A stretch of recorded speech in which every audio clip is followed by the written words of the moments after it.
আমি কি বললাম? যশোমতীর গুরুদেবের নাম কি? জোরে বলুন। কর্ণম মুনি। একদিন একাদশী, এই যশোদে, কাল একাদশী করে চাই তোর বাড়িতে পারণ করব। আপনার শয়ন একাদশী পারণটা সময় শুনে নিন। আগামী সোমবার দিন সূর্য ওঠার পর থেকে 9:29 পর্যন্ত পারণের সময় সবাই জেনে নিলেন। আগামী পরশু তারিখে যে একাদশী না, ওই একাদশীটা পরে পারণটা হচ্ছে সোমবার দিন। কখন?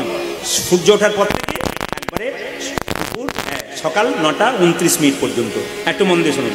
যেই না গুরুদেব এসেছে, এই যশোদে কালকে একাদশী করেছি, আজ তোর বাড়িতে পালন করব।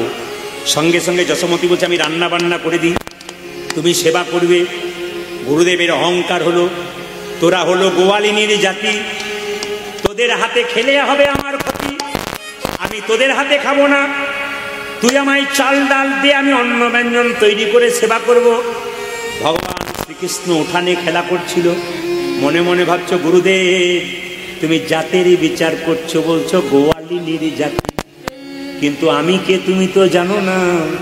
ছোট্ট গোপাল যখন উঠোনে খেলা করছে, গুরুদেব অন্ন ব্যঞ্জন তৈরি করে যে না শ্রীমধুসূদন বলে কপালে দিতে গেছে, যখনই সেবা করবেন, অন্নপ্রসাদ সেবা করবেন, প্রসাদ সেবা করবেন, পরমান্ন সেবা করবেন, সবসময় কপালে ঠেকিয়ে একটা কথা বলবেন, জনার্দন জনার্দন জনার্দন, এই কথাটা বলে কিন্তু সেবা করবেন। সবাই মাথায় রাখবেন, যখনই কোনো প্রসাদ সেবা করবেন, আজকে প্রসাদ সেবা করবেন না, আপনাদের কাছে নিবেদন রইল, প্রসাদটা সেবা করবার আগে একটু কপালে ঠেকিয়ে নিয়ে কপালের কাছে নিয়ে বলবেন জনার্দন জনার্দন জনার্দন, ভগবানকে নিবেদন করে তারপর প্রসাদ পেতে আজ থেকে শুরু করে দেবেন। কিন্তু যারাই প্রসাদে বসবেন আজকে, সবাই প্রসাদ পাওয়ার সময় সবাইকে যেন আমি দেখতে পাই যে আপনার, আমি আমার ক্যামেরাম্যান কিন্তু যাবেন আমার কাছ থেকে, ও কিন্তু দেখে চলে যাবে আপনার কেমন প্রসাদ পাচ্ছেন, আর প্রসাদের সময় কি সুন্দর জনার্দন বলছেন কিনা।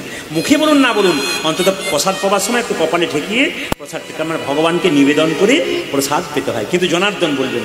যেই না গুরুদেব জনার্দন জনার্দন বলে যে না কপালে ঠেকাতে গেছে, চোখটা মুজে অমনি সঙ্গে সঙ্গে ছোট্ট গোপাল কোথা থেকে হামাগুড়ি দিয়েছে, যেই না চোখ দুটো মুজেছে গুরুদেব, অমনি কোথা থেকে এসে চপ চপ চপ চপ শব্দে ভাতগুলো খেতে শুরু করেছে। যেই না খেতে শুরু করেছে, যশোমতী বলছে, গুরুদেব বলছে, ও যশোদে দেখ দেখ দেখ দেখ দেখ দেখ দেখ দেখ দেখ দেখ দেখ দেখ, তোর ছেলে আমার সব অন্নগুলো খেয়ে নিল রে। যশোমতী ছুটে এলো, কৃষ্ণকে বলছে, তোকে ডাকলো কে?